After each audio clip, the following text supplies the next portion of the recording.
اس کو مضمون الہام ہوا ہے، اس فضلتو کا علی العالمین، جب میں نے تجھے تمام جہانوں پر فضیلت دی۔ دیکھنا یہ ہے کس زمانے کی بات ہو رہی ہے، جو کہنے والا ہے اس کے ذہن میں کون لوگ ہیں جن پر فضیلت ہے۔ اس کا ترجمہ تو حضرت مسیح علیہ السلام خود کر چکے ہیں۔ دیکھیے حضرت مرزا اظہر کے الفاظ، جس قدر لوگ تیرے زمانے میں ہیں سب پر میں نے تجھے فضیلت دی، تو بات تو کھل گئی فوراً۔ یہ 1400 سال پہلے سے حضرت اقدس محمد مصطفیٰ صلی اللہ علیہ وآلہ وسلم کا ذکر کر کے مقابلہ کیسے کر سکتے ہیں؟ اس لیے جھوٹ اور شرارت ہے، بعض عبارتیں چھپا لیتے ہیں اور لوگوں پر ایک غلط تاثر دینے کی کوشش کرتے ہیں۔ یہ اعتراض تو احمدی کے نزدیک اتنے بودے ہیں کہ کوئی چھوٹے سے چھوٹا احمدی بھی پڑھا ہو لکھا ہو یا ان پڑھ ہو، ایک ثانیے کے لیے بھی وہم نہیں کر سکتا کہ حضرت مسیح موعود علیہ السلام سے محمد رسول اللہ علیہ وسلم کے مقام کو برابر یا نیچا دکھائے۔ ہر ایک احمدی کی گھٹی میں یہ گھول کے بچپن سے پلایا گیا ہے کہ حضرت مسیح علیہ السلام نے جو کچھ پایا اپنے آقا محمد رسول اللہ علیہ وسلم سے پایا ہے۔ اس لیے یہ عبارتیں سب اپنے محل سے اٹھا کر جو بیان کرنا چاہتی ہیں ان سے ایک طرف کر کے محض فتنہ پیدا کرنے کی کوشش کی جا رہی ہیں، جو جماعت احمدیہ کا اصل عقیدہ نہیں ہے۔ اصل عقیدہ کیا ہے؟ اگر وہ عبارتیں جماعت کی کتابوں میں نہ ہوتی تو پھر مولوی کہتے کہ ہمیں پتہ نہیں تھا کیا مطلب ہے، وضاحت نہیں ہو سکی اس لیے ہم نے الزام لگا دیا۔ مگر اس کی تو گنجائش کوئی نہیں۔ انہوں نے تو خوب مسیح موعود علیہ السلام کی کتابوں کا مطالعہ کیا ہے، کونوں خطروں میں جا کر اس نیت سے تلاش کیے کہیں سے کوئی چیز مل جائے، اور جو سب تحریریں ان کی ہیں ان کے اعتراضات کو اگر جمع کیا جائے تو 40-50 صفحے زیادہ سے زیادہ بنتے ہوں گے، جس میں ان کے طرف سے اعتراض اکٹھے ہو جائیں گے۔ مگر حضرت مسیح موعود علیہ السلام کی 100 سے زائد کتب ہیں، وہ ساری انہوں نے پڑھی ہیں اور اعتراض تلاش کیے ہیں اور بورڈ کے بورڈ بیٹھے رہے ہیں ان کے۔ تو یہ کیسے ہو سکتا ہے کہ باقی کتابوں پر کی عبارتوں پر اس سے ملتی جلتی عبارتوں میں ان کی نظر نہ ہو؟ شرافت اور دیانت کا تقاضا ہے کہ ایک مضمون پر اگر کوئی عبارت ملے تو اس سے ملتی جلتی دوسری عبارتیں ساتھ ملا کر دیکھو، پھر وہ مطلب نکلتا ہو تو بے شوق سے حملے کرو۔ لیکن اس لیے عبارتیں پیش نہیں کرتے کہ وہ مطلب نہیں نکلتا، بلکہ وہ مطلب جو نکالتے ہیں وہ ملیا میٹ ہو جاتا ہے، اس کو کچھ بھی باقی نہیں رہتا۔ اب میں مثالاً حضرت مسیح علیہ السلام کی عبارتیں آپ کے سامنے رکھتا ہوں۔ یہ جو پہلی دونوں عبارتیں تھیں وہ اربعینی سے لی گئی ہیں، اسی جگہ جہاں وہ کہتے ہیں نا کہ دنیا کے میں کئی تخت اترے پر تیرا تخت سب سے اوپر بچھایا گیا، یہ حقیقت الوحی کی ہے، وہ اربعین کی ہے دوسری۔ اچھا یہ وضاحت ہو جائے۔ اب میں بتاتا ہوں۔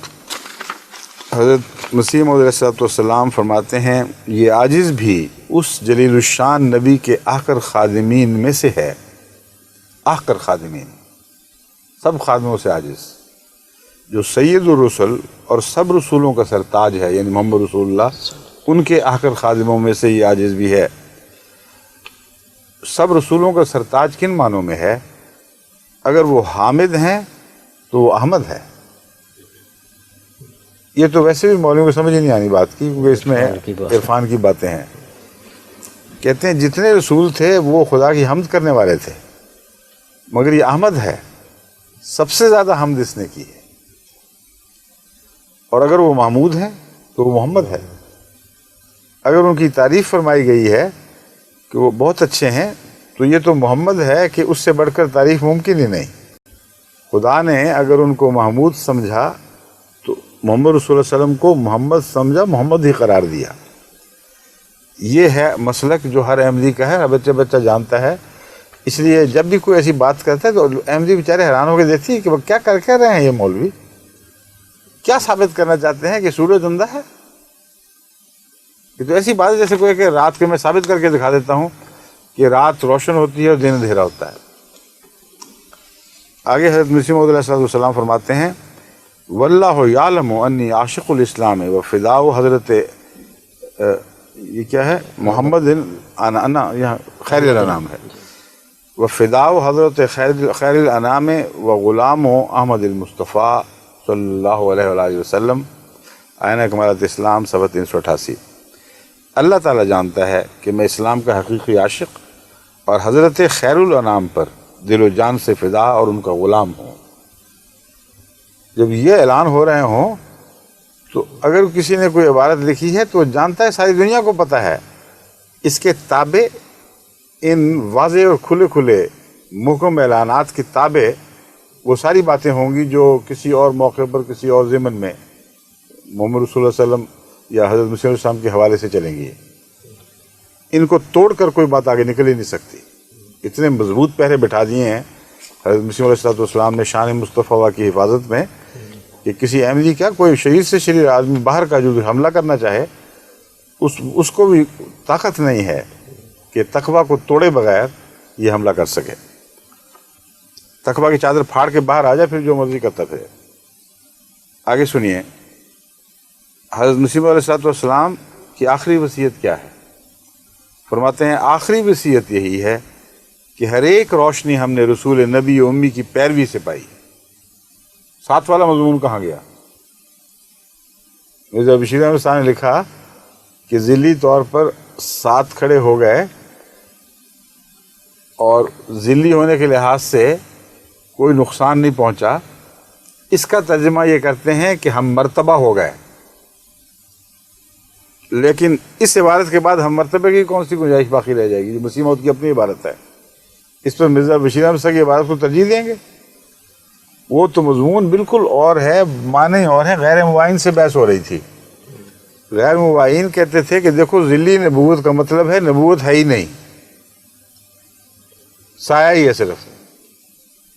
حضرت مرزا بشیر احمد صاحب ان سے بحث کرتے ہوئے ان پر یہ کھولنے کی کوشش کر رہے ہیں کہ ذلی کو تم ادنا نہ سمجھو، یہ سب سے آگے بڑھانے والی ہے، یعنی باقی نبیوں سے محمد رسول اللہ علیہ وسلم کا ذیل ہونا ادنا درجے کی بات نہیں بلکہ آگے کرنے والی بات ہے۔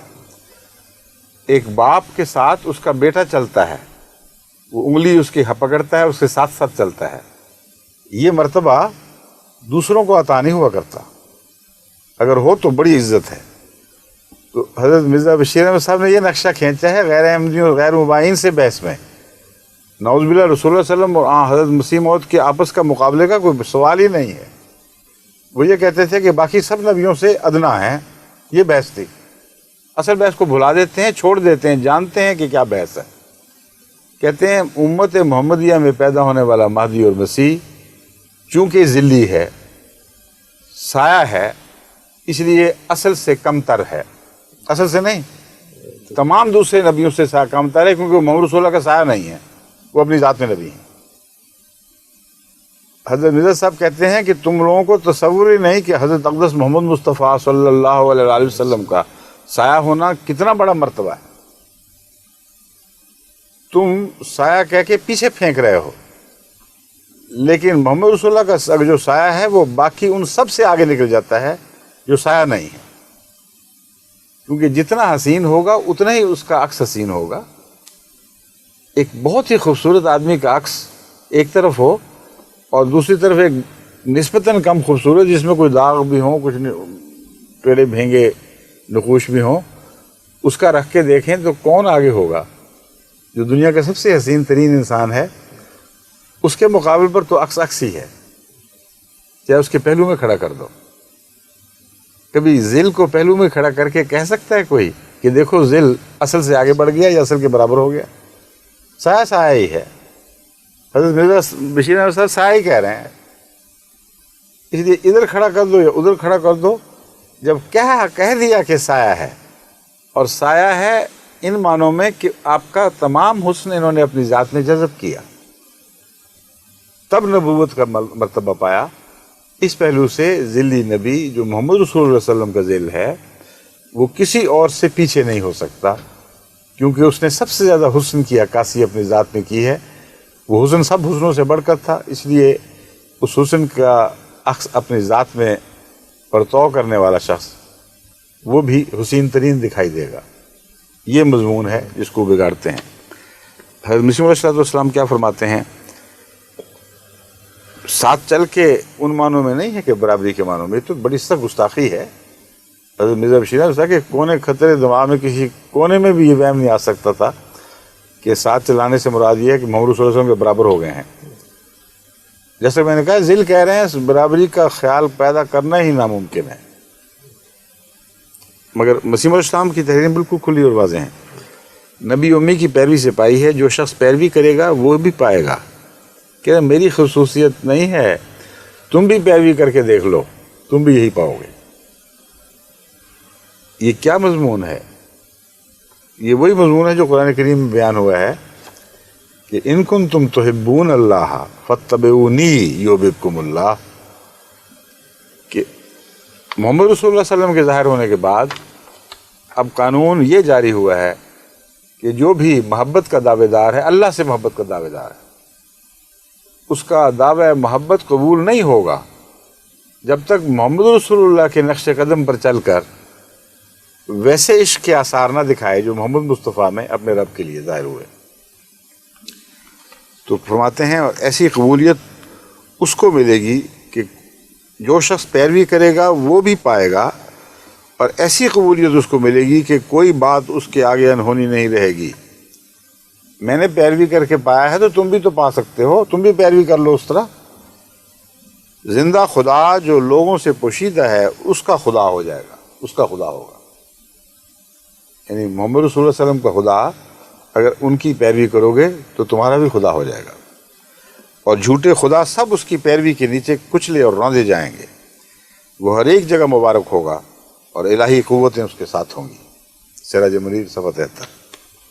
پھر فرماتے ہیں یہ تمام شرف مجھے صرف جن مرتبوں کی باتیں میں کرتا ہوں یا قیامت تک میرے غلام کرتے رہیں گے، میرے ماننے والے کرتے رہیں گے، یہ تمام شرف مجھے صرف ایک نبی کی پیروی سے ملا ہے جس کے مدارج اور مراتب سے دنیا بے خبر ہے. ان کو پتہ ہی نہیں کہ کتنا عظیم شان نبی ہے، یعنی سیدنا حضرت محمد مصطفیٰ صلی اللہ علیہ وسلم. چشمہ مسیحی صفحہ 23. جب ان کے مظومہ خدا سے حضرت محمد مصطفیٰ صلی اللہ علیہ وسلم کے فضائل کا مقابلہ کرتے ہیں تو یہ کہتے ہیں، اپنا مقابلہ کرنے کا کیا سوال؟ فرماتے ہیں میں تو مسیح ہوں. چشمہ مسیح میں یہی گفتگو ہے. تم اپنے مسیح کو خدا کا بیٹا بنا بیٹھے، اور یہاں وہ اس مسیح کا ذل آ گیا ہے، وہاں بھی ذل ہی ہے، اور وہ یہ دعویٰ کر رہا ہے کہ میں نے تمام برکتیں اس ایک وجود سے پائی ہیں. تو خدا نے مسیح کو تمہارے جس کو خدا بنایا ہوا تھا محمد رسول اللہ کی امت میں پیدا کر کے اس کا خادم ہونا ثابت کر دیا. یہ مضمون ہے جو مسیح علیہ الصلوۃ والسلام بیان فرماتے ہیں. پھر فرماتے ہیں اس نے محض خدا کے فضل سے نہ اپنے کسی ہنر سے اس نعمت سے کامل حصہ پایا ہے جو مجھ سے پہلے نبیوں اور رسولوں اور خدا کے برگزیدوں کو دی گئی تھی. اس نے محض یہ عبارت اس سے پہلے کچھ چھٹی ہوئی ہے، میرا خیال ہے اپنی طرف خاکسار یا عاجزانہ ذکر کر کے یہ فرمایا ہوگا. اس نے یعنی اس عاجز نے محض خدا کے فضل سے نہ اپنے کسی ہنر سے ہے نا عبارت. اچھا چھوڑو پھر کھڑکھڑ نہ کرو، کچھ نہ کرو. اس نے محض خدا کے فضل سے نہ اپنے کسی ہنر سے اس نعمت سے کامل حصہ پایا ہے جو مجھ سے پہلے نبیوں اور رسولوں کو خدا کے برگزیدوں کو دی گئی تھی، اور میرے لیے اس نعمت کا پانا ممکن نہ تھا. وہی بات ہو رہی ہے اپنے متعلق. میرے لیے اس نعمت کا پانا ممکن نہ تھا اگر میں اپنے سید و مولا فخر الانبیاء اور خیر الورا حضرت محمد مصطفیٰ صلی اللہ علیہ وسلم کے راہوں کی پیروی نہ کرتا. سو میں نے جو کچھ پایا اس پیروی سے پایا، اور میں اپنے سچے اور کامل علم سے جانتا ہوں کہ کوئی انسان بجز اس نبی صلی اللہ علیہ وسلم کے پیروی اس نبی صلی اللہ علیہ وسلم کے خدا تک نہیں پہنچ سکتا. بات ہی کھل گئی، واضح ہو گئی. میں تعجب سے دیکھتا ہوں کہ مولوی جب یہ مسیح موعود کی کتابیں پڑھتے ہوں گے اور کوئی چیز تلاش کر کے حملہ کرنے کے لیے کھوج نکالتے ہوں گے تو یہ عبارتیں پڑھتے بھی ہوں گے کہ نہیں؟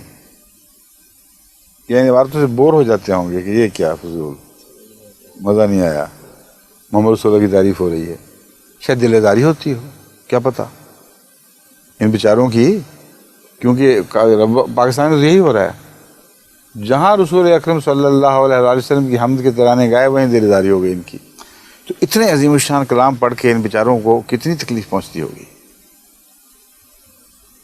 پیٹتے ہوں گے، ہائے ہم کیا کریں، کتنے جائیے. ہم پنجابی میں کہتے ہیں نا سیاپا ہو گئے، کتنے جائیے. اتنا ہی تعریف محمد رسول اللہ کی، اور دل جلا دیے مولویوں.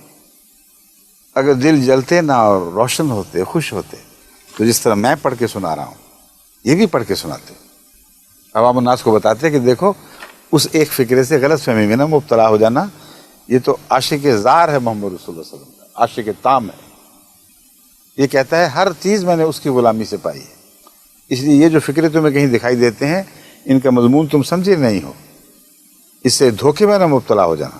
اگر طبیعتیں خوش ہوئی ہوتی تو بابا صاحب یہ باتیں پیش کرتے.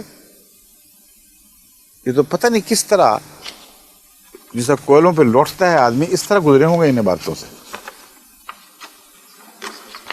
آگے دوسرا اس کی کلمہ فصل کی تعین میں جو کچھ حوالے تھے اور بھی وہ بھی دو.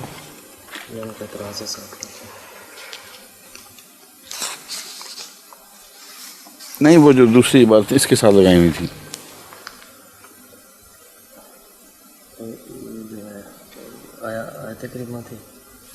دوسرے علماء کی باتوں کے لحاظ سے اس کے ساتھ بھی تو کچھ لگائے تھے، کچھ باتیں جو میں اکٹھی کروائی ہیں. تو نے وہ فکر اسے چھوڑ دیا اور صرف مجھے یہی پکڑا دیا. اس عنوان کے نیچے الگ جو تھیں باتیں، یہ تو میں نے وہی باتیں پڑھی ہیں جو پہلے عنوان کے نیچے لکھی ہوئی تھیں. اس کے ساتھ کون سی لگی ہوئی تھی؟ اس کے ساتھ کھول کیوں دیا اس کو؟ پھر اسی کے ساتھ لگا، دونوں اکٹھا کرنا تھا. نہیں وہ الگ الگ کروانی تھی. دیکھتے ہیں. اب بابا صاحب کا میں دوسرا اس کا وہ ایک اکٹھا ہی ہے، جواب آ گیا ہے. ورنہ ایسے بہت سے اقتباسات ملتے ہیں جس سے بات کھل جاتی ہے کہ حضرت صلی اللہ علیہ وسلم کے پہلو میں چلنا شرط یہ ہو کہ غلامی کا دعویٰ ہو، شرط یہ ہو کہ برابری کا دعویٰ کفر سمجھا جائے اور غلامی کا دعویٰ ہو اور پھر پہلو میں چلا جائے تو یہ شرف ہے، یہ گستاخی، یہ بدتمیزی نہیں کہلا سکتی. یہ تو ایک عزت کے حصول کے لیے ایک تمنا ہے جسے خدا نے پورا کیا اگر سچی تمنا ہے. اگر پورا نہیں کیا تو زیادہ سے زیادہ یہ کہہ سکتے ہو کہ دل ان کا بڑا چاہتا تھا کہ محمد رسول اللہ کے پہلو پر بچوں کی طرح انگلی پکڑ کر چلیں، مگر ہم نہیں سمجھتے کہ ان کو یہ مرتبہ ہے. اس سے زیادہ کچھ نہیں کہہ سکتے. اب سنیے بابا صاحب کی دوسری عبارت کہ قادیان میں اللہ تعالیٰ نے پھر محمد صلی اللہ علیہ وسلم کو اتارا ہے. کہتے اب بتاؤ کون سا شک رہ گیا؟ مرزا غلام احمد کا نام محمد رکھ دیا، اب بچ کے کس طرح نکلو گے؟ اس کا جواب سن لو. فرمایا ہے اپنے وعدہ کو پورا کرے تاکہ اپنے وعدہ کو پورا کرے. اور وعدہ کون سا ہے؟ وہ قرآن کریم کی اس آیت کی طرف اشارہ ہے حضرت مرزا بشیر احمد صاحب کا، جس میں یہی لکھا ہوا ہے کہ آئندہ جو بھی آئے گا اس کی باسط محمد رسول اللہ کی باسط ہی ہوگی، ان سے الگ نہیں ہوگی. بس قرآن نے جب محمد کا نام ان معنوں میں دیا جن معنوں میں محمد صلی اللہ علیہ وسلم کو اللہ کا نام دیا، تو ان مولویوں کو تکلیف کس بات کی ہوتی ہے یہ سمجھائیں ہمیں پہلے. اگر شرک مراد ہے کہ محمد کا شریک کر دیا گیا، نعوذ باللہ من ذالک، محمد رسول اللہ صلی اللہ علیہ وسلم کا کہ برابر کر دیا محمد کیا کر، تو پھر اس پر قائم ہو جاؤ. پھر جہاں جہاں یہ نام کسی کو ملتا ہے اس کو برابر سمجھو اور شریک بناؤ. تو کیا تم حضرت محمد رسول اللہ صلی اللہ علیہ وسلم کی عبادت شروع کر دو گے؟ اس لیے کہ اللہ تعالیٰ نے آپ کو قرآن کریم میں 3 مرتبہ اللہ کا نام دیا ہے اور اللہ فرمایا گیا ہے. کھول کر یہ آیتیں میں پہلے پیش کر چکا ہوں، دوبارہ ضرورت نہیں ہے. تو اب بتائیے کہ محمد نام دینے سے ان کو اتنی تکلیف جو پہنچی ہے یہ کیوں پہنچی ہے؟ اگر یہ برابری کا دعویٰ ہوتا تو واقعتاً تکلیف پہنچنی ہوتی، ہمیں پہنچتی، ان سے زیادہ پہنچتی. کیونکہ خدا گواہ ہے زمین و آسمان کا کہ حضرت مرزا صاحب کے تصور کے ساتھ آج تک کبھی کوئی کسی احمدی نے حضرت محمد مصطفیٰ صلی اللہ علیہ وسلم کے تصور کو برابر نہیں کیا. اس کو وہ کفر سمجھتا ہے، اس کو ظلم سمجھتا ہے، کچھ تصور بھی نہیں کر سکتا. جہنمی بات ہے اگر ان معنوں میں ہے. اگر ان معنوں میں ہے جن میں قرآن کہہ رہا ہے تو ہم کون ہوتے ہیں قرآن کو بدلنے والے؟ مجال ہے کسی کی کہ وہاں سے قرآن کے اس مضمون کو اٹھا کر ایک طرف پھینک دے؟ اس لیے قرآن سے لڑ رہے، ہم سے تو لڑ ہی نہیں رہے. جو حوالہ ہے مرزا حضرت بشیر احمد صاحب نے اگر قرآن کی آیت کی طرف اشارہ کیا تھا وہی بات کہنی تھی جو قرآن نے کہی ہے. اور وہ آیت یہ ہے، وہ بات یہ ہے هو الذی بعث فی الامیین رسولا منہم یتلو علیہم آیاتہ ویزکیہم ویعلمہم الکتاب والحکمہ وَإِن كَانُوا مِن قَبْلُ لَفِي ضَلَالٍ مُبِينٍ وَآخَرِينَ مِنْهُمْ لَمَّا يَلْحَقُوا بِهِمْ وَهُوَ الْعَزِيزُ الْحَكِيمُ. وہی ذات ہے جس نے امیین میں یعنی ایک ان پڑھ قوم میں یا جاہلوں میں ایک رسول بھیجا. وہ پہلے انہی میں سے ایک تھا جو ایسی قوم تھی، یعنی جہاں جاہلوں سے مراد نعوذ باللہ من ذالک سخت لفظ جہالت کا نہیں. قرآن کریم نے جب امی فرمایا ہے اور ساتھ رسول اللہ صلی اللہ علیہ وسلم کو بھی ان میں کہہ دیا تو اس کا مطلب یہ نہیں ہے کہ نعوذ باللہ وہ ان کی جہالت کے اندر حصے دار تھے. یہ میں اس لیے وضاحت کرنا چاہتا ہوں کہ اس آیت سے کوئی مولوی غلط ہی نہ مطلب سمجھ لے یا کوئی دوسرے نہ واقف. ان کی عادت ہے اس قسم کی باتیں اس طرح نکال لیتے ہیں. قرآن کو بھی محبت اور پیار سے عقل سے پڑھو گے تو پھر مطلب سمجھ آئے گی. فرمایا ہے منہم، مراد یہ اس قوم کا ایک فرد ہے. ہرگز یہ مراد نہیں کہ نعوذ باللہ من ذالک جاہل ہیں. ایک معنوں میں امی کا لفظ اطلاق پاتا ہے کہ یہ وہ قوم ہے جس نے لوگوں سے دنیا کے علوم حاصل نہیں کیے، اور اس پہلو سے جیسے ان پڑھ رہ جاتی ہے کوئی قوم ویسے تھی. حضرت محمد مصطفیٰ صلی اللہ علیہ وآلہ وسلم نے بھی دنیا کے کوئی علوم کسی سے حاصل نہیں کیے، نہ دین کے علوم کسی اور سے پڑھے سوائے اس کے کہ اللہ نے خود پڑھائے. تو ان معنوں میں صرف یہ امیین کا لفظ اطلاق پائے گا. هو الذی بعث فی الامیین رسولا منہم، کیا کرتا ہے وہ رسول؟ یتلو علیہم آیاتہ، وہ ان پر اللہ کی آیات پڑھتا ہے، ویزکیہم، اور ان کا تزکیہ فرماتا ہے، پاک کر دیتا ہے ان کو. ویعلمہم الکتاب والحکمہ، اور ان کو کتاب کی بھی تعلیم دیتا ہے، کا علم بھی دیتا ہے اور کتاب کی حکمت بھی بتاتا ہے. یعنی صرف یہ کہہ کر کہ خدا نے فرمایا مانو تو ٹھیک ورنہ جہنم میں جاؤ یہ نہیں کہتا، ثابت کرتا ہے کہ جو خدا نے کہا ہے سچ کہا ہے، اس کی یہ حکمتیں ہیں، ان پر غور کرو، اس کے سوا تمہارے لیے چارہ کوئی نہیں رہ جاتا. یہی ایک راہ ہے جو اختیار کرنے کی راہ ہے. یہ مراد ہے حکمت کی. یہ بات ختم ہو گئی، رسول اللہ صلی اللہ علیہ وسلم تشریف لے آئے، الحمدللہ حکمت بھی نازل ہوئی، علم کی تشریحات بھی آپ نے فرما دیں. پھر کیا ہوا؟ فرمایا وَإِن كَانُوا مِن قَبْلُ لَفِي ضَلَالٍ مُبِينٍ. ہم جو ضلال کہہ رہے ہیں اس سے پہلے گمراہی میں تھے، وہ پہلے کی باتیں، اب نہیں رہی. جب خدا سے علم پا لیا تو وہ جو بظاہر اس قوم سے تھا جو دنیا میں سب سے پیچھے تھی، وہ ساری دنیا کا معلم بن گیا، ساری دنیا کو تعلیم کتاب کرنے لگا اور کتاب کی حکمتیں بتانے لگا. تو اس مضمون کی طرف اشارہ ہے کہ کوئی غلطی سے یہ نہ سمجھنا کہ حضرت محمد رسول اللہ پیچھے رہ گئے ہیں باقی دنیا سے علم میں. وَإِن كَانُوا مِن قَبْلُ لَفِي ضَلَالٍ مُبِينٍ، تھے کسی زمانے میں، گزر گئی وہ بات، اور یہ کہہ کر یہ بتا دیا کہ چلے کہاں سے تھے اور کہاں پہنچے. یعنی اس قوم میں سے ہونا آپ کی گستاخی، آپ کے لیے کوئی شرم کا موجب نہیں ہے، بلکہ کمال کا یہ موجب ہے کہ وہاں سے سفر کیا اور کہاں تک جا پہنچے. اور معراج کی حقیقت بھی اس کے اندر اس طرح داخل ہو گئی. ان کانوں میں ان کو پرانی باتیں ختم ہوئیں، اب تو علم و حکمت کے سرچشمے جاری ہو گئے ہیں.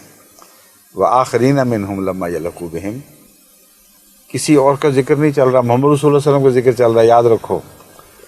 اور آخرین منہم، ان کے آخرین میں بھی مبعوث فرمائے گا. کس کو؟ کن لوگوں میں؟ کس کو کا ذکر ہی نہیں، کیونکہ سوائے محمد رسول اللہ کے کسی کا ذکر ہی اور کوئی نہیں چل رہا. پوچھو کس کو فرمائے گا، تو نام تو کوئی اور نہیں لیا. کیسے محمد کے سوا کوئی اور نام رکھا جا سکتا ہے؟ کیونکہ حضرت محمد رسول اللہ کا ذکر خیر چل رہا ہے.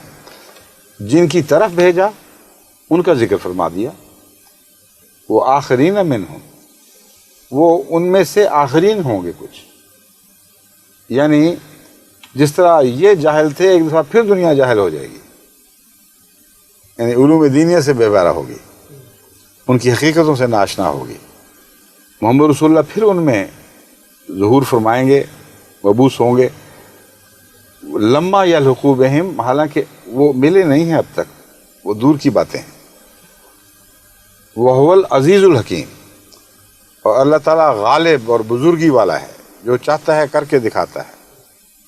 اس کے اندر بزرگی پائی جاتی ہے. عزیز کا مطلب ہے عزت والا، اور عزیز کا مطلب ہے غالب. تو اس کا حقیقی ترجمہ ہے بزرگی والا غالب ہے، وہ غالب بزرگی والا ہے.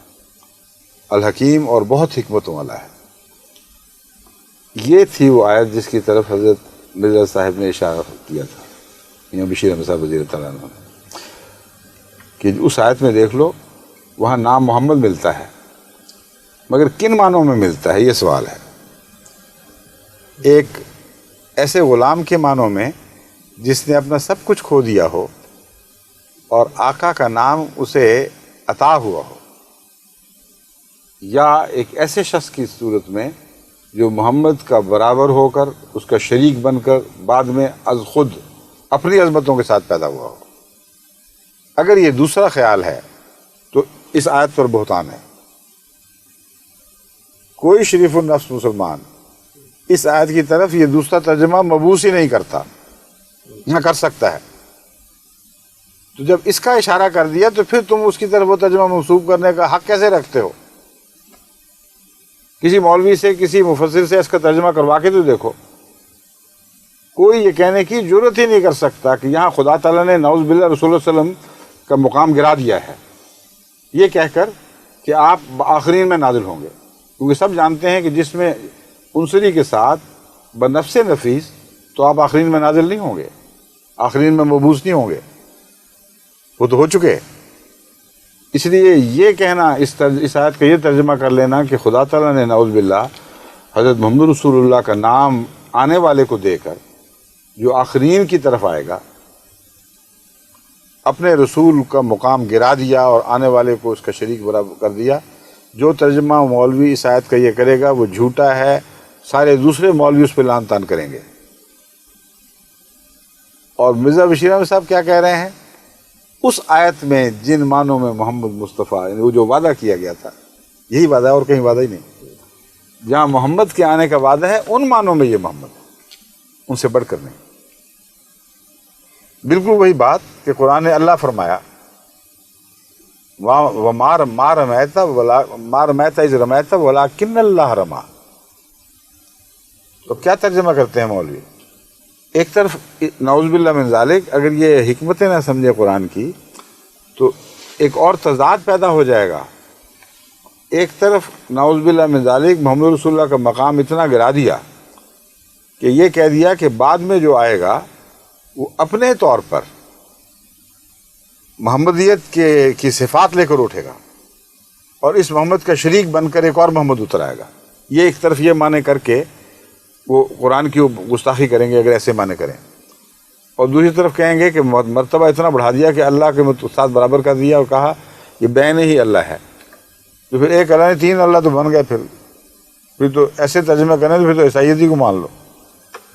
ایک اللہ، دوسرے محمد رسول اللہ صلی اللہ علیہ وسلم، قرآن کہتا ہے اللہ، اور تیسرے آنے والے کو محمد کہہ کر اگر وہ اللہ تو پھر وہ بھی اللہ. تو عقل نہ رہے تو اسی طرح تسلیسیں پیدا ہوتی ہیں. جہالت کی پیداوار ہے شرک. اس لیے یہ ترجمہ کرنا ہی بےہودہ اور جہالت کی بات ہے، صرف عوام الناس کو اشتعال دلانے والی بات ہے. محمد کہہ دیا. یہ ویسے ہی ہے جیسے مستشرقین نے قرآن پر حملے کیے ہیں. کل بھی میں نے یا پرسوں عبارتیں بعض پڑھی تھیں، ان میں ذکر تھا کہ مستشرقین نے قرآن پر حملے کیے ہیں یہی آیتیں نکال کر کہ تم موحد کہتے پھرتے ہو، یہ تو اللہ کا دعوے دار ہے اور کھلم کھلا لکھا ہے، اس میں کسی شک کی گنجائش نہیں۔ تو جاہل تو مشتعل ہو سکتے ہیں جن کو کچھ علم نہ ہو، جن میں تقویٰ ہو، دیانت ہو، جو قرآن کریم کے مضامین سے واقف ہوں، وہ جانتے ہیں کہ یہ محاورے ہیں، یہ آقا کا نام غلام کو دیا جانا آقا کی عزت گرانے والی بات نہیں، غلام کی عزت افزائی ہے۔ لیکن عزت افزائی غلامی کی حد تک، اس سے آگے نہیں، غلامی کے دائرے سے نکل ہی نہیں سکتا۔ بس ذل اگر ویسا ہو، دکھائی دے جیسا اصل ہے، تو ذل کے آئینے کا کمال ہے، لیکن ذل کی ذاتی خوبی اور کوئی نہیں ہے۔ جس نے نقالی کی ہے وہ نقال ہی ہے، اس نے تو دوسرے کو دیکھ دیکھ کر اس سے اپنے نقوش سنوارے ہیں۔ اس لیے اصل ہی رہتا ہے، جس کو ہماری ساری عبارتوں میں حضرت محمد رسول اللہ کو اصل قرار دیا گیا ہے، حضرت مرزا غلام احمد صاحب کو ذل، اور آپ کا عکس، اور آپ کا تابع، اور آپ کا غلام، اور حضرت مسیح موعود علیہ السلام کو اپنی عبارتوں میں ملتا ہے، میں آپ کا آخر ادنا چاکر ہوں، ادنا غلام ہوں، یا سیدی انا آخر الغلمان، یا سیدی انا آخر الغلمانی، اے میرے آقا میں تو آپ کے غلاموں میں سے سب سے آخر ہوں۔ یہ جس نے باتیں کہی ہوں، کھول کھول کر ساری کتابیں بھری ہوں، اس پر اس طرح کے الزام لگانا یہ تو صریحاً ظلم ہے۔ اب سنیے اس آیت کے متعلق ایک اور سوال۔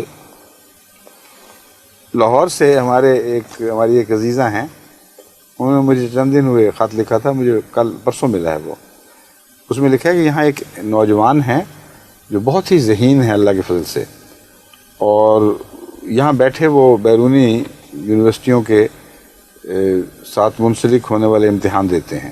بعض امتحان ہوتے ہیں جو مثلا کیمبرج کے، وہ لاہور میں بھی لیے جا رہے ہوتے ہیں، اور ساری دنیا میں اول آتے ہیں۔ ایسے ذہین نوجوان ہیں، اور جماعت احمدیہ کی بھی تحقیق کر رہے ہیں، اور ان کو بالکل صاف سچائی نظر آ رہی ہے۔ وہ اپنی والدہ سے بھی باتیں کرتے ہیں، کہتے ہیں دیکھو یہ تو ٹھیک ٹھاک صاف باتیں ہیں، کیوں ہم ان سے دور ہیں پھر؟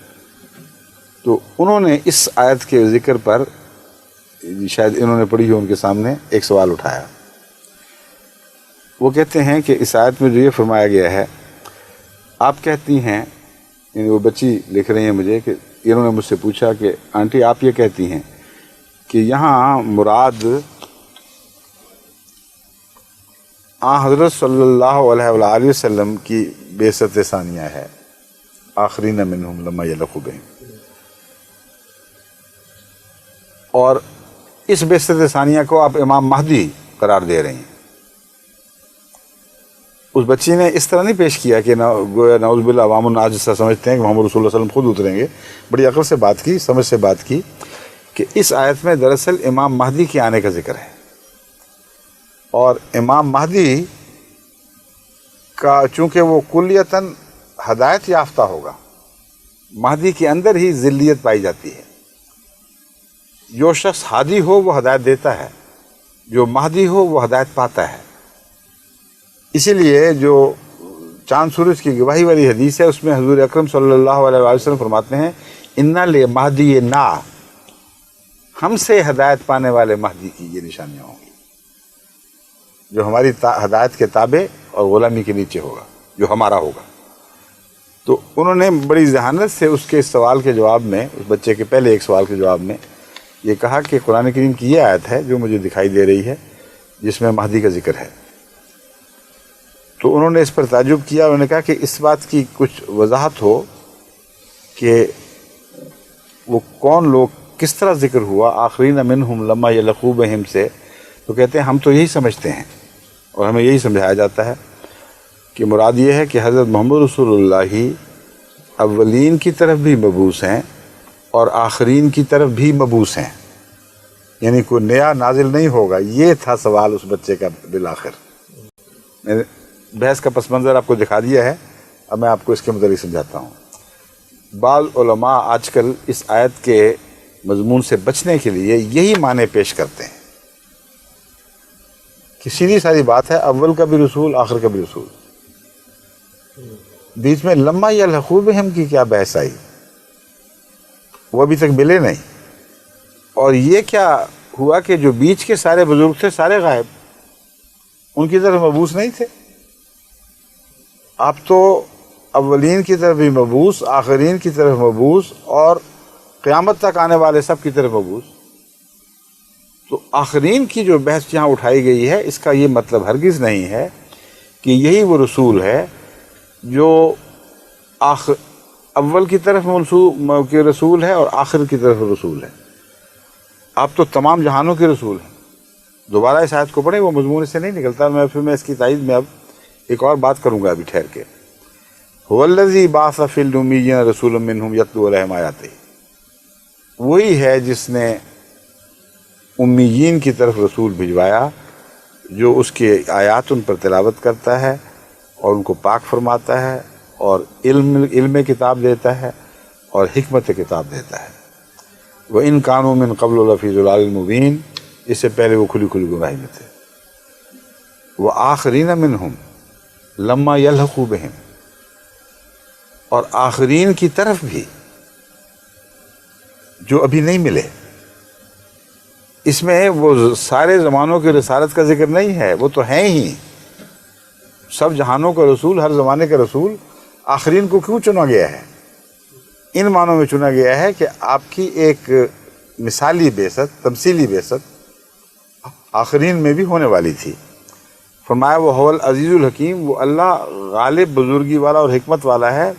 پھر اس بات کی طرف اشارہ کر کے کہ یہ خاص بات ہے، فرماتا ہے ذالک فضل اللہ یؤتیہ من یشاء. یہ جو دوسری بات ہم کر رہے ہیں، یہ ایک ایسا فضل ہے جسے چاہے گا اللہ دے گا. تم یہ نہیں کہہ سکتے اس کو دینا اس کو نہیں دینا. واللہ ذو الفضل العظیم، واللہ وہو الفضل. دیکھ لو واللہ مل جاتا ہے. قرآن کریم کی سورہ جمعہ میں نکال لیں تاکہ وہ نہیں ذو الفضل العظیم کے ساتھ ہوا ہے یا واللہ. دیکھ لو لما یلحقوا بہم وہو العزیز الحکیم ذالک فضل اللہ یؤتیہ من یشاء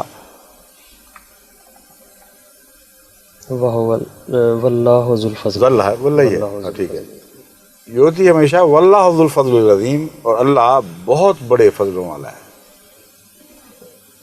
اب سوال یہ ہے کہ جب یہ آیت نازل ہوئی، بخاری شریف میں اس کا کیا قصہ بیان ہے، کیا واقعہ ہوا، کیسے ہوا، اور صحابہ نے کیا سمجھا؟ صحابہ نے یہی سمجھا کہ کسی بعثت کا ذکر ہو رہا ہے اور رسول کریم صلی اللہ علیہ وآلہ وسلم ہی دوبارہ مبعوث ہوں گے. اور ان کو تعجب ہوا کہ وہ کون لوگ ہوں گے. اگر ساری دنیا کے اول آخر اس طرح اس محاورے میں بات ہوئی ہوتی تو کسی تعجب کی ضرورت ہی کوئی نہیں تھی، سب جانتے تھے، یہی ان کا ایمان تھا. لیکن بخاری شریف میں حدیث ہے کہ جب یہ آیت نازل ہوئی، صحابہ حضور اکرم کے گرد بیٹھے ہوئے تھے. آپ نے جب اس کی تلاوت فرمائی تو ایک صحابی نے سوال کیا کہ وہ کون لوگ ہوں گے. لوگوں کا پوچھا، کیونکہ یہاں ان کا ہی ذکر چلا، ان کانوا من قبل لفی ضلال مبین. یہ نہیں پوچھا کہ آپ دوبارہ آئیں گے یا کیا قصہ ہے. حالانکہ اس آیت سے یہ بحث اٹھنی چاہیے تھی کہ یا رسول اللہ، آپ تو اولین اور آخرین کے ہیں ہی، تو آپ کے دوبارہ آنے کا کیوں ذکر ہے، اور وہ کون لوگ ہیں جن کی نسبت کے ساتھ آپ کو دوبارہ لانے کی بات کی جا رہی ہے. اس کو انہوں نے سمجھا کہ واقعتاً یہی ہوگا، آپ ہی نے آ جانا ہے.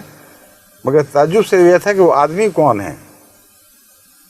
اگر سارا زمانہ تھا تو یہ پوچھنے کا کیا مطلب تھا وہ کون ہے؟ سارا زمانہ تھا. یہ استدلال میں کر رہا ہوں اس سے، یہ سمجھیں غور سے کہ اگر ساری دنیا کی طرف مبعوث ہیں، قرآن کہہ رہا ہے کہ مبعوث ہیں، تو صحابہ کو ذہن میں یہ خلش کیوں اٹھی کہ وہ کون لوگ ہیں، وہ کوئی خاص لوگ ہیں جن میں محمد رسول اللہ کی بسط ہو رہی ہے. اس کے جواب میں حضرت صلی اللہ علیہ وآلہ وسلم نے ان کے اس خیال کو رد نہیں فرمایا، بلکہ اس آیت کی تشریح فرما کر اس بات پر ہمیشہ کے لیے مہر تصدیق ثبت کر دی کہ کسی آنے والے کا ذکر ہے، اور وہ میں بنفس نفیس نہیں ہوں گا. اگرچہ نام میرا دیا گیا ہے لیکن ہوگا کوئی اور اس کی تشریح یوں ہوئی کہ جب کہنے والے سوال کرنے والے نے سوال کیا تو حضور اکرم صلی اللہ علیہ وسلم نے اعراض فرمایا اور جواب نہ دیا. پھر اس نے سوال کیا, پھر آپ نے اسی طرح خاموشی اختیار کی. پھر تیسری مرتبہ جو سوال کیا تو آپ نے ایک جواب دیا. اس جواب کی طرف سے پتہ چلتا ہے کہ جو تیسرا جواب ہے وہ وحی کے نتیجے میں ہے, کیونکہ تمام اہل علم جانتے ہیں کہ حضرت اقدس محمد رسول اللہ صلی اللہ علیہ وسلم کا یہ طریق تھا, یہ سنت پاک تھی کہ جب کسی سوال کا جواب نہیں آتا تھا خود بظاہر راست یا پوری طرح اس پر عبور نہیں سمجھتے تھے تو وحی کا انتظار فرماتے تھے. اور یہی مضمون ہے جو قرآن کریم نے فرمایا ما ينطق عن الهوى ان هو الا وحی یوحی. یہ اپنے نفس کی باتوں سے بات نہیں کرتا بلکہ اس وحی کے مطابق بات کرتے ہیں جو یوحی اس پہ ہو رہی ہے, اترتی ہے اس پر. تو کچھ جب تیسری دفعہ سوال ہوا تو معلوم ہوتا ہے اس وقت اللہ تعالیٰ نے اس مضمون پر روشنی ڈال دی ہے. پتہ کیا جواب دیا؟ یہ نہیں کہا کہ میں تو سب کی طرف ہوں ہی, یہی مراد ہے, ان لوگوں کی کیا بات کر رہے ہو. آپ کے ارد گرد کچھ لوگ بیٹھے ہوئے تھے, سلمان فارسی بھی ان میں تھے, ان کے کندھے پر ہاتھ رکھا اور فرمایا لو کان الایمان عند الثریا لنالہ رجل من ہؤلاء. رجال من ہؤلاء آتا ہے اور پھر رجل بھی آتا ہے, دونوں آتے ہیں. میں نے رجل کی تلاوت کی ہے اس موقع مال کے مطابق, لیکن حدیث میں رجال بھی آتا ہے, ایک سے زیادہ ایسے انسان ہوں گے, اور پھر رجل بھی ہے, ایک غیر معمولی طاقت کا انسان بھی ہوگا جو کیا کرے گا. اگر ایمان ثریا ستارے پر بھی چلا گیا تو وہاں سے ایک رجل کامل اٹھے گا, زمین سے ایک رجل کامل اٹھے گا جو آسمان سے ستارے ثریا ستارے سے ایمان کو کھینچ کر دوبارہ زمین پر لے آئے گا.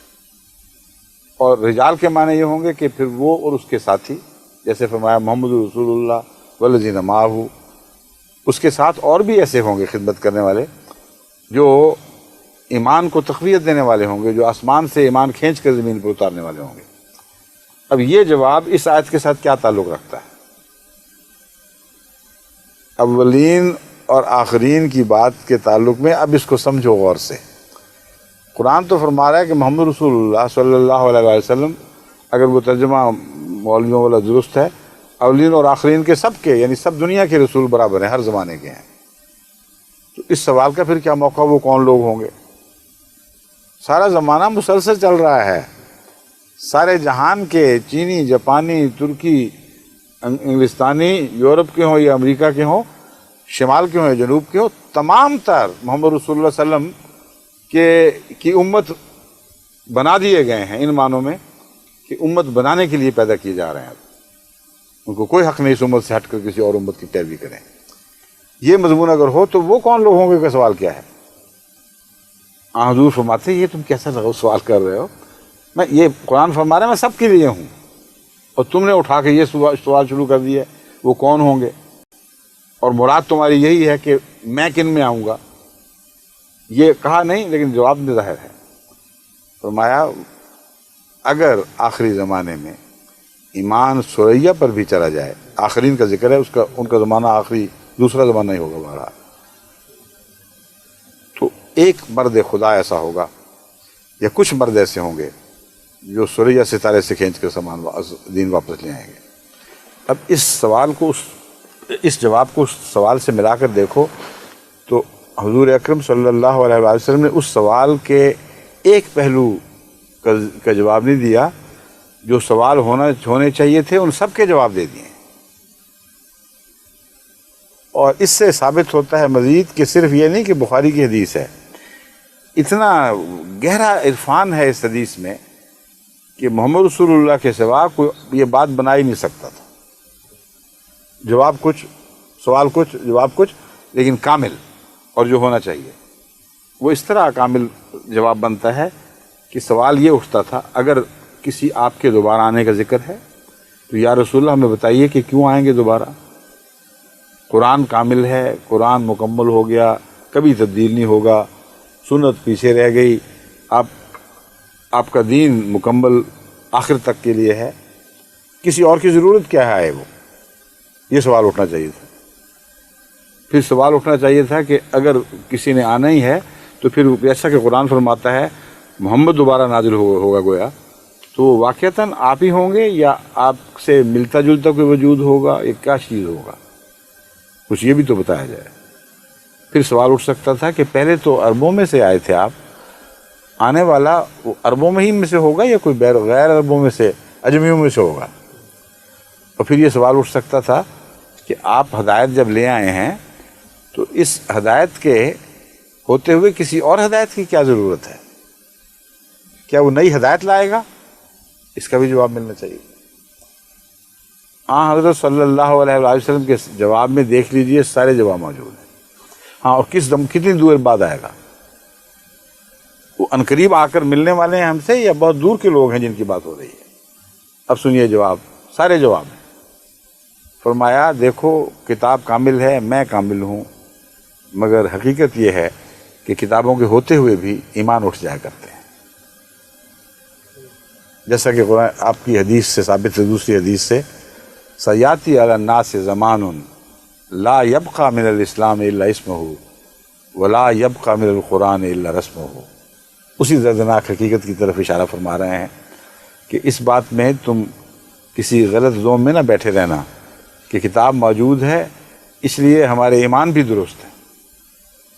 ایمان کی درستی دل کے تقوی سے تعلق رکھتی ہے. کتاب سے تب فائدہ اٹھاؤ گے اگر تم متقی ہوگے، ورنہ کوئی ہدایت تمہیں اس کتاب سے نہیں ملے گی. یہ مضمون فرماتے ہیں افسوس ایک ایسا زمانہ آنے والا ہے جبکہ اسلام محض نام کا رہ جائے گا اور قرآن لکھنے کے لیے رہ جائے گا. یہاں یہ نہیں فرمایا پڑھنے کے لیے رہ جائے گا، یہ بھی کہہ سکتے تھے. یعنی گویا ان کا پڑھنا نہ پڑھنے کے برابر ہے. ان کی تلاوت گویا کہ کوئی حیثیت نہیں رکھتی کیونکہ ان کو سمجھ کچھ نہیں آتی اور ان کے دلوں میں نہیں ڈوبتی، ان کے اعمال میں پاک تبدیلیاں نہیں پیدا کرتی. یہ مضمون ہے، تو اسی کی طرف اشارہ ہے.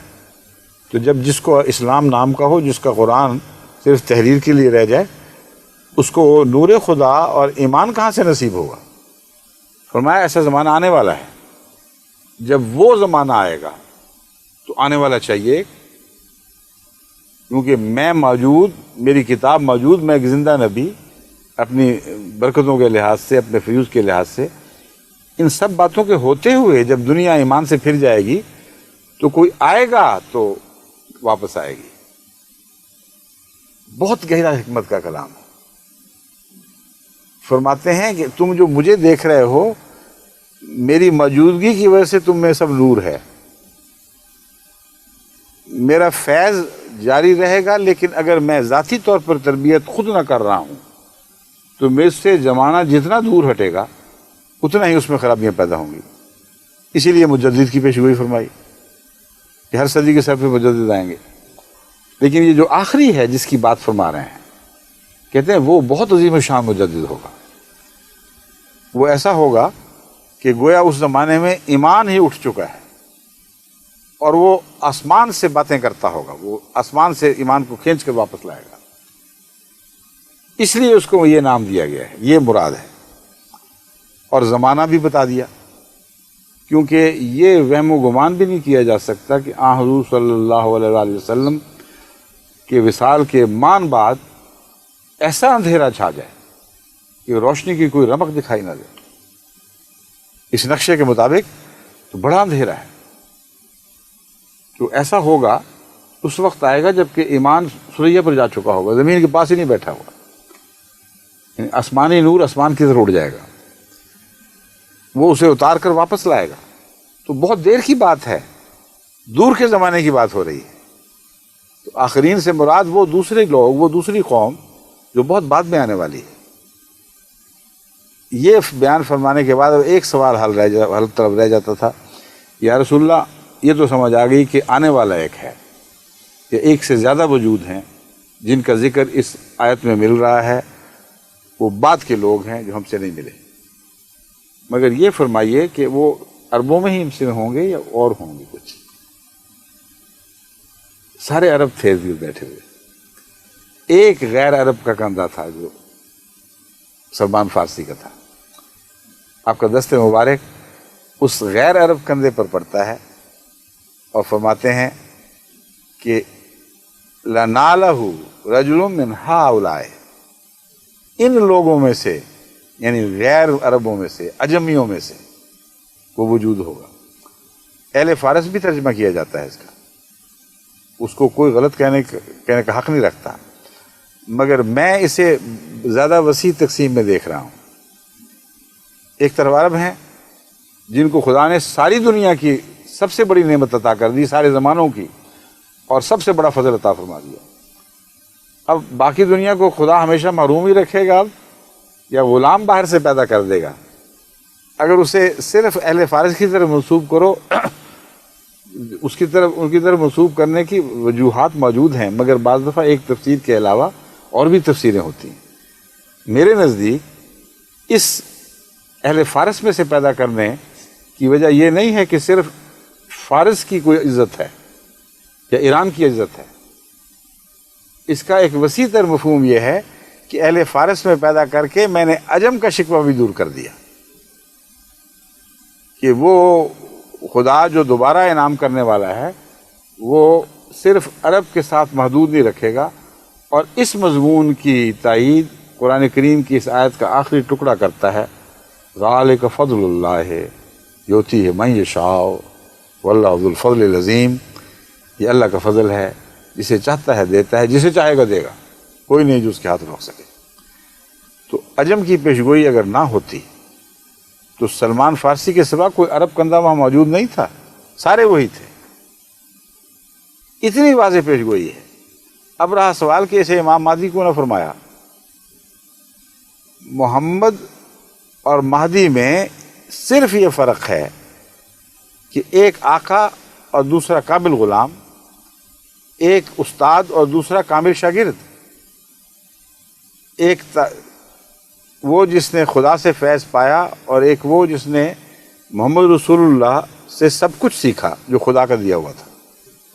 تو ان معنوں میں مہدی کے سوا کوئی اور ترجمہ اس کا ہو ہی نہیں سکتا، اس لیے اس بچی نے جو ترجمہ کیا بالکل درست کیا ہے۔ وجہ یہ ہے کہ حدیثوں میں تو امام مہدی کا ذکر ملتا ہے اور مسیح کا ذکر ملتا ہے۔ اگر یہ ذکر ان دو کے علاوہ ہے تو تیسرا کون ہے؟ پھر ہو ہی نہیں سکتا، عقلاً ناممکن ہے۔ صرف یہی اعتراض حل نہیں ہوتا، ایک اور بھی حل ہو جاتا ہے، کیونکہ حدیث لوگ پوچھتے ہیں کہ قرآن میں کہاں ذکر ہے مہدی کا؟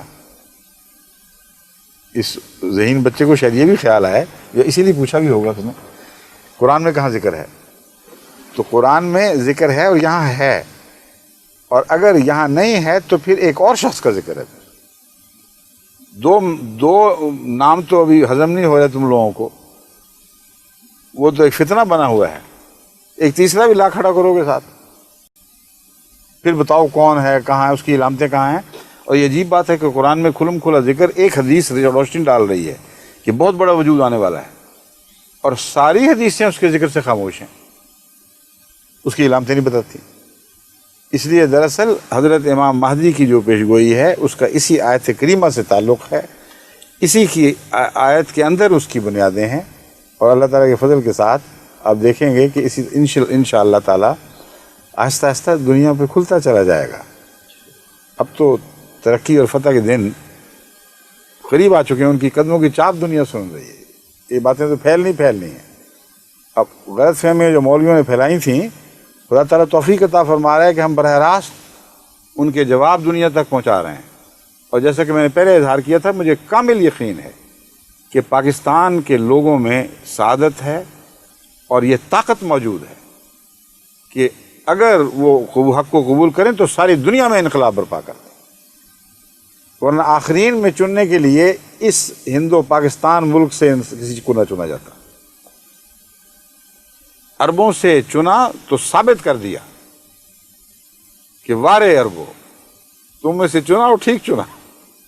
جو سب سے ذلیل نظر آتے تھے، جو سب سے زیادہ جاہل نظر آتے تھے، ان کانوا من قبل لفی ضلال مبین، ان کی باتیں جہالت کی ماضی کے قصے بن گئے، تاریخ کا حصہ بن گئے، اور جب وہ روشن ہوئے تو ایسے دن کی طرح روشن ہوئے کہ ہر اندھیرے کو انہوں نے روشن کر کے دکھا دیا۔ یہ ہے پہلے خدا کے چناؤ کی درستی یا صحیح ہونا یا اس کے برمحل ہونے کا ثبوت۔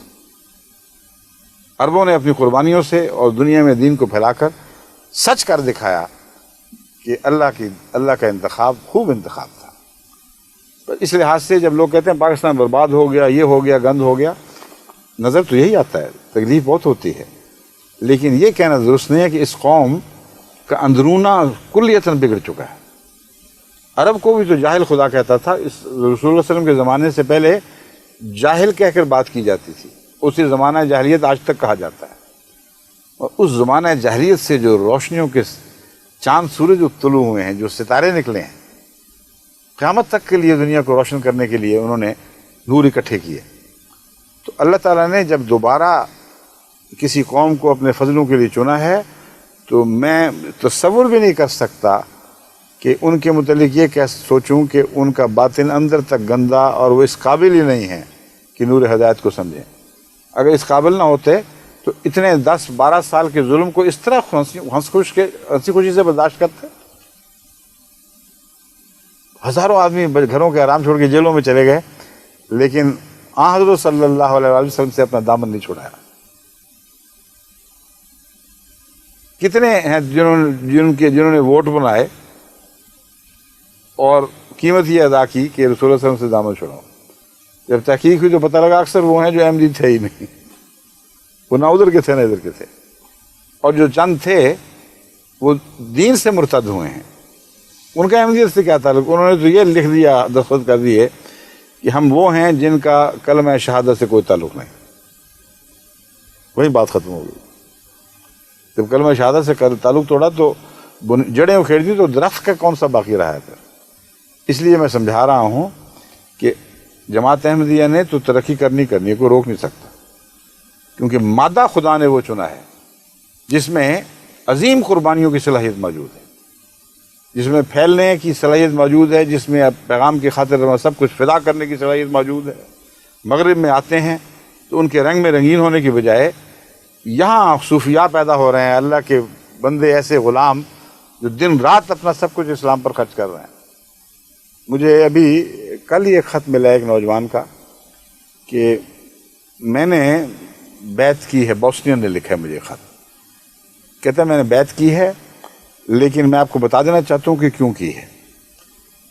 کہتا ہے میں نے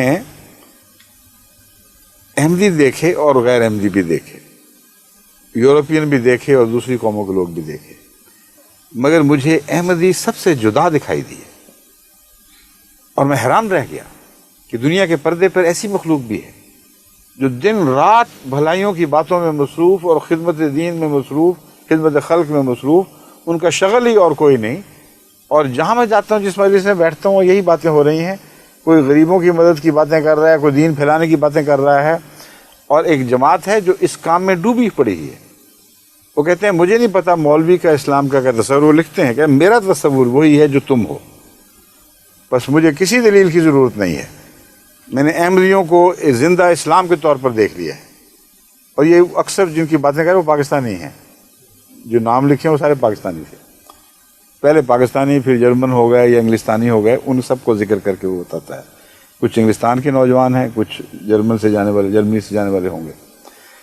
تو اب میں یہ بتاتا ہوں کہ جس کو تم مذہب کہتے ہو اور ہم جماعت مسلمہ احمدیہ کہتے ہیں، اس جماعت نے تو اب بڑھنا ہے اور بڑھنا ہے اور آگے بڑھنا ہے، کیونکہ محمد مصطفیٰ صلی اللہ علیہ وسلم کے اخلاق سے نور یافتہ ہے، آپ کی سنت سے نور یافتہ ہے، اور اس آقا کی غلام ہے جو محمد رسول اللہ علیہ وسلم کا کامل غلام تھا، اور بحیثیت غلام اس نے وہ نام محمد کا پایا ہے، ہم سری کے طور پر نہیں، برابری کے طور پر نہیں۔ اگر اب بھی تم باز نہیں آؤ گے تو خدا کی پکڑ کے نیچے ہو، پھر اللہ تم سے معاملہ کرے گا۔ السلام علیکم ورحمۃ اللہ۔